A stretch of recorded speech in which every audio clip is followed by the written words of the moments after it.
તો અમે જતા હતા ઘરે તો પછી એક નવી સરપ્રાઈઝ મળી કે મમ્મી ફોન ભૂલી ગયા છે અમારા જેબાભાઈના ઘરે, તો અમે લેવા આવ્યા છીએ. તો પ્લાન થઈ ગયો અમારે વાડીએ જવાનો. તો આગળ જો, તો અમે નીકળી ગયા છીએ વાડીએ.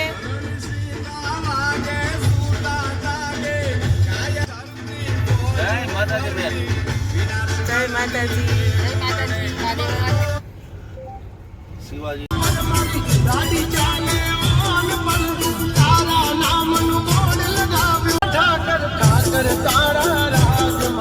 તો અમે ફાઇનલી પહોંચી ગયા છીએ વાડીએ.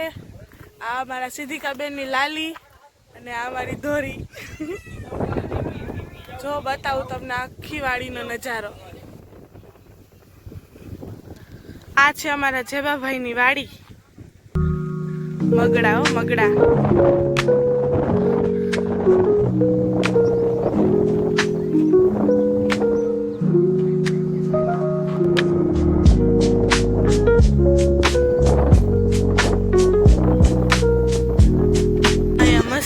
રીંગણી ઉગાડેલી છે. અહીંયા ગુલાબ, ટમેટી પણ છે. જો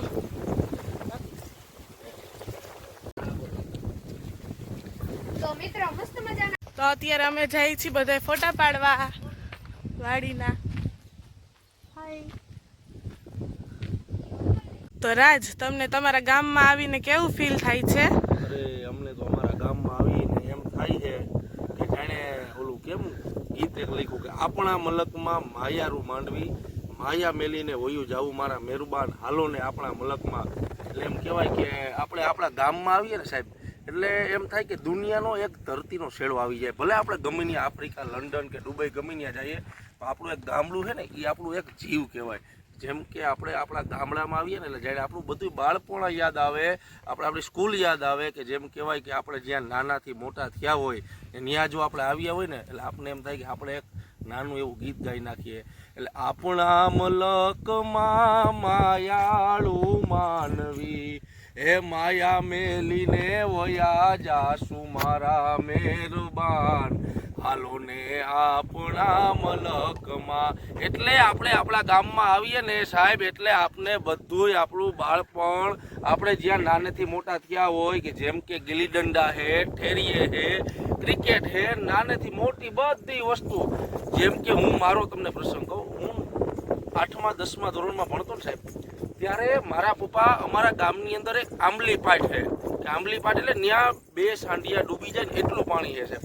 તો ત્યાં અમને નાવા જવાની ફરજિયાત ના જ પાડતા, એમ કે ત્યાં નાવાનું નહીં, ત્યાં 4-5 લોકો ડૂબીને મરી ગયા છે. એટલે એના હિસાબે મારા ફાધર મને ના પાડતા હતા કે ભાઈ ત્યાં નાવા નહીં જવાનું.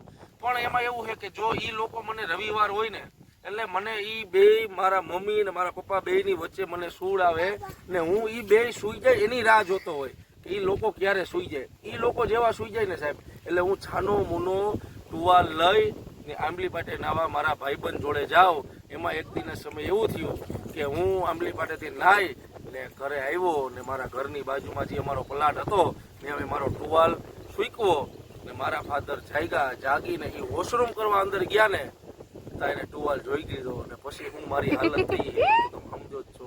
એવો માર્યો કે ભજીયા તરવાનો જે જારો હોય ને એમાં હું જ તરતો હતો, ભજીયા નતો.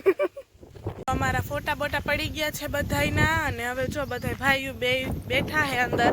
જો બતાવું, જો બે ભાઈઓ બેઠા છે. જેબાભાઈ જય માતાજી. રાજ, વિશેષ, રશ્મિતા ભાભી.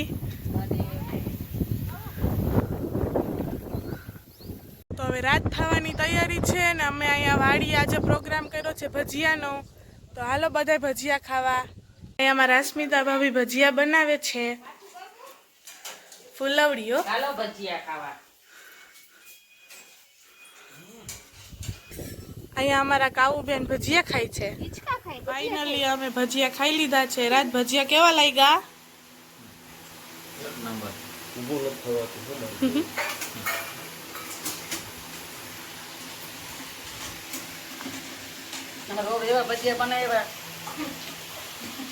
તો ફાઇનલી અમે જમીને જેબાભાઈની વાડીએથી નીકળી ગયા છીએ. હવે અમે જાય છીએ રાજકોટ. બાય.